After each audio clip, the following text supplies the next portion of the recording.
दुश्मन को प्यार दोगे तो गला ही काटेगा, दुश्मन को दुश्मन मानकर व्यवहार करोगे तो कभी हारोगे नहीं। रोना चाहिए एकांत में, बिन रोए किन पाइया प्रेम प्यारा मीत, हे नाथ आप ही हमें सामर्थ्य दो कि हमारे अंदर कोई विकार न रहे, जबकि वो मेरा विषय नहीं है, वो इंद्रियों का विषय है। अगर समझ पा रहे हो अध्यात्म में, हम जब काम को अपना विषय मान लेते तब हम परास्त हो जाते हैं। अपने पति को छोड़कर किसी और पुरुष की तरफ काम भाव दृष्टि रखना घोर पाप। एक पत्नी व्रत रखने वाला या एक पतिव्रत रखने वाला काम विजयी ही होगा, पक्का होगा, क्योंकि उसमें सुख नहीं, एक दिन उसको वैराग्य हो जाएगा। लेकिन बेविचार करने वाला, मलिन अंतःकरण वाला, चाहे बूढ़ा हो जाए, मर जाए, तो भी वासनाएं नहीं नष्ट होती। इस बात को समझो। राधा वल्लभ श्री हरिवंश। महाराज जी, प्रिया प्रीतम से मिलन के मार्ग पर चलते हुए साधक के जीवन में काम रूपी विकार का क्या स्वरूप रहता है? बहुत जोर का होता है, बहुत जोर का होता है, क्योंकि टक्कर का योद्धा एक ही है। ये प्रेमी को गिराने के लिए एक ही है जो योद्धा समर्थ है, दूसरा नहीं समर्थ है। जैसे क्रोध और लोभ है, ये इसी की उपज है, काम की। कामः संजायते क्रोधा, और काम की पूर्ति में लोभ, और काम की पूर्ति में बाधा में क्रोध। लोभ और क्रोध इसी की उपज है, काम की। सबसे बड़ा सुभट योद्धा काम ही है, ज्ञानियों के लिए भी और प्रेमियों के लिए भी। ये ज्ञानियों को नित्य बैरी है, नित्य दुश्मन है, कभी ना घाने वाला, महापापी, महापापना, ये महान पाप कराने वाला, महासनो, चाहे जितना भोग लो कभी तृप्त नहीं होने वाला। तो जैसे ही हमारे हृदय में, वैसे सबके हृदय में काम है, लेकिन जैसे ही हम काम विजयी होने की सोचते हैं, वैसे ही अपना विशेष रंग दिखाता है। प्रिया प्रीतम के मिलन का मतलब काम विजयी होना, भगवत प्राप्ति का मतलब काम विजयी होना। जो ही हम इस पर शासन करना चाहते हैं, तो जैसे हम किसी दुश्मन के अंडर में है तो निश्चिंत है, जब हम भागने की कोशिश करेंगे तब वो हमारे हाथ पैर तोड़ेगा, तब वो हमको बंदी बनाएगा। ऐसे ही जब हम सोचते हैं अब हम भगवत प्राप्ति करेंगे, अब ये गंदा विचार हमारे अंदर में इतना होगा जो पहले कभी नहीं हुआ। अब इसको रोकने के लिए ही ये सत्संग है, नाम जप है, भगवान से प्रार्थना है। रोना चाहिए एकांत में, बिन रोए किन पाइया प्रेम प्यारा मीत, हे नाथ आप ही हमें सामर्थ्य दो कि हमारे अंदर कोई विकार न रहे। तो वही करो सदा तिनके रखवारी, जिन बालक राखे महतारी, वही भगवान माँ की तरह बचाते हुए, प्यार करते आगे बढ़ाते। तो कहा है बहुत बड़ा शत्रु, ये सबसे बड़ा शत्रु है, चाहे कोई भी हो। ये इस दुश्मन को बिना नाम जप के और बिना गुरु आश्रय के परास्त नहीं किया जा सकता है। भगवान ने काम पर विजय प्राप्त करने के लिए अर्जुन को आज्ञा दी है कि बहुत खाने वाला, कभी ना घाने वाला, ज्ञानियों का नित्य दुश्मन ये काम है, यही गिराता है। इसलिए अर्जुन इसको तुम मार, किससे? विवेक रूपी तलवार से, ज्ञान रूपी तलवार से मार। ये कितना भोगोगे, कहां तक भोगोगे? कभी तृप्ति हुई है क्या किसी की? इसका मतलब है त्यागाच्छांतिरनंतरम, ना कि भोगाच्छांतिरनंतरम। भोग से तो और अग्नि बढ़ेगी, और काम बढ़ेगा, और वासना बढ़ेगी। तो धर्म पूर्वक जब काम को सेवन किया जाता है तो उससे वैराग्य आता है। जैसे गृहस्थी है धर्म पूर्वक, शास्त्र मर्यादा, और विरक्ति है तो आजीवन ब्रह्मचर्य, तब इस पर विजय प्राप्त किया जा सकता है।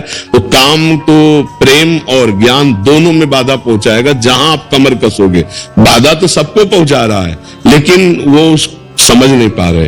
पर जब ज्ञान और प्रेम की तरफ बढ़ोगे, तब वो तुम्हारी टांग खींचेगा संसार की तरफ, तब तुम्हें भ्रष्ट करने की कोशिश करेगा।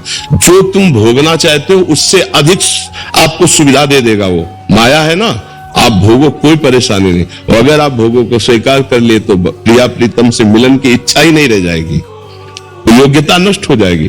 भोगेश्वर प्रसक्तानाम तयापहृत चेतसाम व्यवसायत्मिका बुद्धि समाधो न विधेयते। जिसका चित्त भोग और ऐश्वर्य ने अपहृत कर लिया है, मुझे भगवत प्राप्ति कर ली, वो ऐसा सोच ही नहीं सकता है। वो वही सोच सकता है जो भोगों का त्याग कर रहा है, और जिसके हृदय में भगवान की कृपा से ये बात आ गई कि मानव जीवन की दिव्यता भगवत साक्षात्कार करना।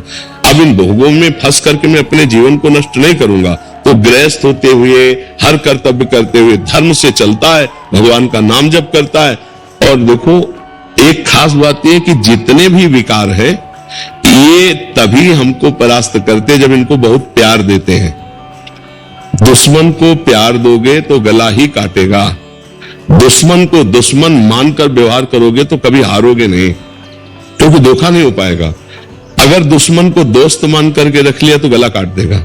हम लोग ये बेवकूफी कर चुके हैं बहुत जन्मों से कि काम, क्रोध, लोभ, मोह, मद, मत्सरी हमारे मन में है, हृदय में है, देखो, पर हम इनको इतना छुपा के रखते हैं कि किसी से कह नहीं सकते। हमारे अंदर जो ये हमारा नाश कर रहे हैं, बोलो हम इनके खिलाफ हैं या अनुकूल हैं? अंदर से देखना।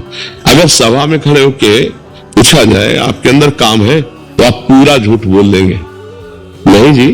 आपके अंदर अहंकार है? नहीं जी, मेरे अंदर अहंकार कहाँ है। अर्थात आप दुश्मनों को छुपा रहे हैं ना, अपने हृदय के दुश्मनों को आप छुपा रहे हैं बड़ी सेफ्टी से। हर आदमी छुपाता है, और अगर दुश्मनों को चौड़े में खड़ा करके इनको दुश्मन बना दो और फिर इनकी खिलाफत करो, तो खास बात यह कि तुम्हें इसलिए परास्त नहीं कर सकते क्योंकि तुम्हारे दस्तखत के बिना इनमें कोई पावर नहीं है। जैसे मन नेत्रेंद्रिय के साथ हुआ, मुझे रूप देखना है, मुझे नहीं देखना है। आंख खुली, भला दिखा दे, नहीं देखना है। जब हम स्वीकृति दे देंगे, अच्छा देख लो, तो ऐसे नेत्र भूल जाएंगे, हम देख लेंगे। नेत्रेंद्रिय मन के साथ नहीं रूप देख सकती जब तक हम नहीं चाहेंगे। श्रवणेंद्रिय मन के साथ तब तक शब्द नहीं सुन सकती जब तक हम नहीं चाहेंगे। ऐसे हर इंद्रिय तब तक भोग नहीं भोग सकती जब तक हम नहीं चाहेंगे। तो हम चाह को अपनी ना जानकर इनकी चाह को अपनी मान ले, इसलिए हमारा नाश हो रहा है। मांग रहा है अंदर से काम, और हम क्या कर रहे हैं? हम मान लिए कि मेरी मांग है, और दुश्मन की बात को हम अपनी बात मान लिए, तो हम मरते चले जा रहे हैं, जबकि वो मेरा विषय नहीं है, वो इंद्रियों का विषय है। अगर समझ पा रहे हो अध्यात्म है, हम जब काम को अपना विषय मान लेते तब हम परास्त हो जाते हैं, जबकि वो आपकी मांग नहीं, आपके दुश्मन काम की मांग है। यही ना समझ होने के कारण हम कहते हैं कि हमें ज्ञान तो है कि मैं गलत कर रहा हूं, पर मैं रोक नहीं पाता हूं। इसलिए नहीं रोक पाते हो कि आपने जो गलत आपको सलाह दे रहा था, उसकी सलाह को आपने अपनी मांग मान ली, इसलिए आप गलत कर गए। तो अब ये काम को रोकने के लिए आपके अंदर विवेक चाहिए और धर्म चाहिए, ये दो चीजें। गृहस्थ हो तो धर्म पूर्वक अपने विषय का सेवन करो, तो भगवान की प्राप्ति में बाधा नहीं पड़ेगी। विरक्त हो तो किसी भी तरह से विषय सहयोग है ही नहीं, क्योंकि विरक्त है। गृहस्थ में एक मर्यादा है। अब जैसे पति पत्नी का भाव है, गृहस्थ में जो अन्य भी भोग है, अगर उन्हें धर्म पूर्वक आप सेवन नहीं करते तो अपराध है, अधर्म पूर्वक अगर आप सेवन करते तो अपराध है। दोनों बातें हैं। बहुत धर्म पूर्वक उनका सेवन करना है क्योंकि आप गृहस्थ हैं। अधर्म पूर्वक भोगों का त्याग करना है, जैसे ब्याह हो गया, अपने पति को छोड़कर किसी और पुरुष की तरफ काम भाव दृष्टि रखना घोर पाप, अपनी पत्नी के सिवा किसी और स्त्री की तरफ दृष्टि रखना, ये घोर पाप। अब ये कहां आज का समाज धीरे धीरे बदलता चला जा रहा है ना, तो वो कैसे हो, तो मलिन हृदय भला काम विजयी होगा। तो गृहस्थ में धर्म पूर्वक भोगा हुआ काम भी उसे भगवत प्राप्ति करा देगा। विरक्त में किसी भी तरह से काम का सेवन ना करते हुए वो सच्चिदानंद भगवान को प्राप्त होता है। अभी आप देख लीजिए, काम पर विजय प्राप्त करने के लिए दो ही उपाय हैं। एक प्रवृत्ति मार्ग से जाते हुए धर्म पूर्वक भोगते हुए वैराग्य को प्राप्त होना, और एक निवृत्ति मार्ग से जड़ से उसको नाश करते हुए, किसी भी तरह उसका संयोग न होते हुए परमात्मा को प्राप्त करना। तो जैसे आप लोग गृहस्थ हैं, तो आप लोग एक सीमा में रहे, नाम जप करते हुए अपनी मर्यादा में रहे, तो धर्म पूर्वक गृहस्थी में चलते हुए भगवान की प्राप्ति हो जाएगी। ये विश्वास कर लीजिए। और अगर मनमानी आचरण हुए तो फिर प्रिया प्रीतम और भक्ति इनकी बात दूर जाने दो, मनुष्यता नहीं रह जाएगी, मनुष्यता नहीं रह जाएगी। देखो, पूर्व से ही गलती ना हो, हम इसीलिए इसका विरोध करते हैं। जो आजकल मित्रता का नाटक खेला जाता है ना, एक बॉयफ्रेंड गर्लफ्रेंड ब्रेकअप, तो ये नौटंकी नाटक विदेशों में होता होगा, हमारे भारत की मर्यादा नहीं, ये पवित्र कार्य नहीं है। तो भगवत प्राप्ति या प्रिया प्रीतम से मिलन ये तभी हो सकता है जब हमारा चरित्र पवित्र हो, जब हमारी इंद्रियां पवित्र हो, हमारा मन पवित्र हो, हम काम विजयी हो।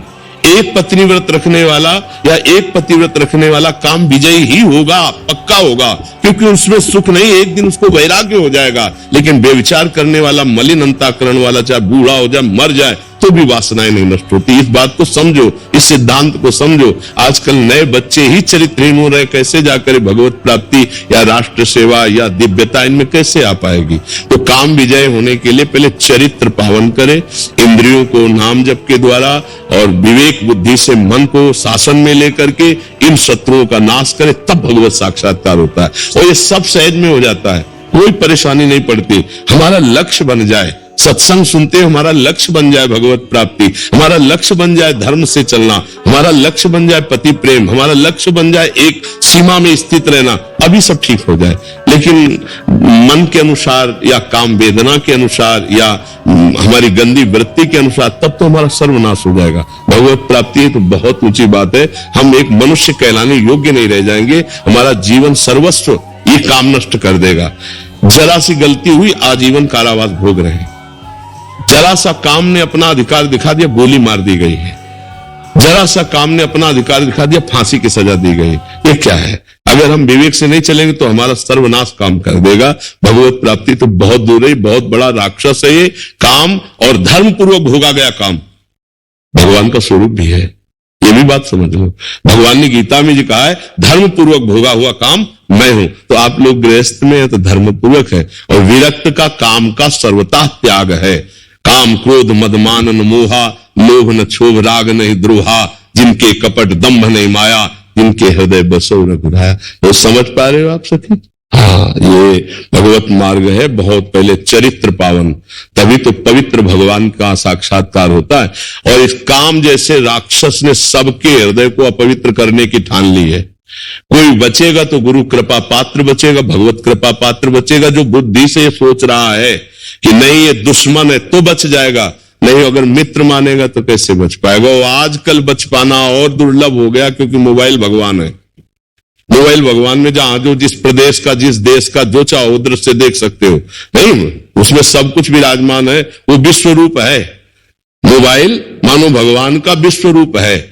आप जो चाहो देख सकते हो। नए नए बच्चे पढ़े लिखे अब मोबाइल में गंदी बातें देखेंगे, गंदे विचार आएंगे, गंदी क्रियाएं करेंगे, कैसे उनको भगवत प्राप्ति का लक्ष्य बनेगा? कैसे? भगवत प्राप्ति तो बहुत दुर्लभ बात है, मनुष्यता नहीं आ पा रही है। मनुष्यता से दूर होते जा रहे, राक्षसी बुद्धि बढ़ती जा रही, गंदे व्यसन करते जा रहे, गंदे आचरण करते। हम कई बार एकांतिक में कहा है कि आप देखो, समझ नहीं पा रहे हो आप कितने गर्त में गिर रहे हो। आज ये बॉयफ्रेंड से ब्रेकअप, कल उस बॉयफ्रेंड से, परसों उस बॉयफ्रेंड से, ऐसे गर्लफ्रेंड से है क्या? इसे अगर सच्ची भाषा में कहो तो व्यभिचार कहते हैं। और इस व्यभिचार दोष से जिसका चित्त युक्त है वो पूरा जीवन अपना बर्बाद कर रहा है, क्योंकि वो व्यसन से युक्त हो जाएगा, गंदी बात से युक्त हो जाएगा। परमार्थ की बात जाने तो व्यवहार ठीक से नहीं निभा पाएगा, एक परिवार को वो नहीं सुखी कर पाएगा।